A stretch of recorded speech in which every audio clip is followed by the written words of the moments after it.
Hello everyone, রয়েস কিচেনে তোমাদের সকলকে ওয়েলকাম। আমি তন্নি চলে এসেছি আবারও আরেকটি নতুন রেসিপি নিয়ে তোমাদের সকলের কাছে।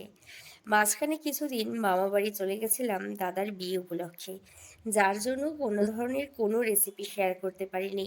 কিন্তু আজ এক দুর্দান্ত স্বাদের সয়াবিনের রেসিপি শেয়ার করছি তোমাদের সাথে।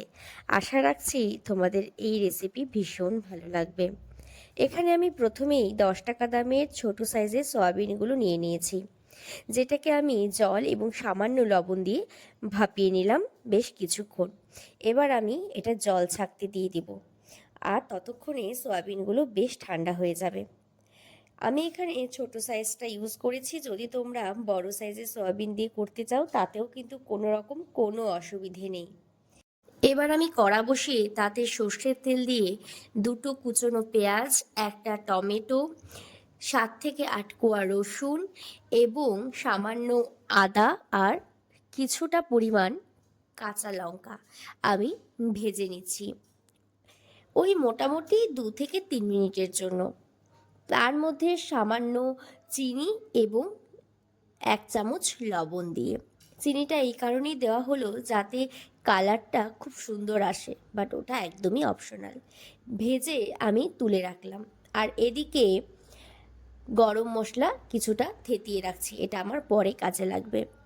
যেহেতু ওই ভেজে রেখেছিলাম পেঁয়াজ, রসুন, আদা, সেগুলো শিলনোড়ায় বেটে নেব। শিলনোড়ার কাজটা আমি খুব একটা ভালো পারি না, তাই মা বলল মাই বেটে দেবে। এদিকে মা বাড়তে থাকুক, ততক্ষণে আমি সয়াবিনটাকে ম্যারিনেট করে নিই। দেখো, ততক্ষণে সয়াবিনটা ভালো ঠান্ডা হয়ে গেছে, তাই আমি ওখানে 2 চামচ টক দই, স্বাদ মতন লবণ, সামান্য পরিমাণ হলুদ গুঁড়ো, 1 চামচ কাশ্মীরি লাল লঙ্কার গুঁড়ো, যেই গরম মশলাটা গুঁড়িয়ে রেখেছিলাম সেই গরম মশলাটা দিয়ে দিলাম, আর 1/2 চা চামচ গোলমরিচ গুঁড়ো দিয়ে ভালো করে মেখে রেখে দিলাম।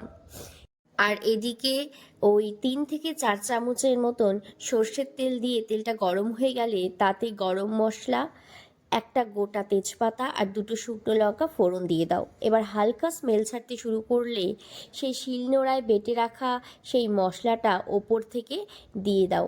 তাতে স্বাদ মতন লবণ, 1 চামচ কাশ্মীরি লাল লঙ্কার গুঁড়ো এবং সামান্য পরিমাণ জিরে গুঁড়ো দিয়ে ভালো করে কষিয়ে নাও। এবার যখন দেখবে ওপর থেকে তেল ছাড়তে শুরু করেছে, ঠিক সেই সময় চিজ দিয়ে দাও বেশ কিছুটা পরিমাণ।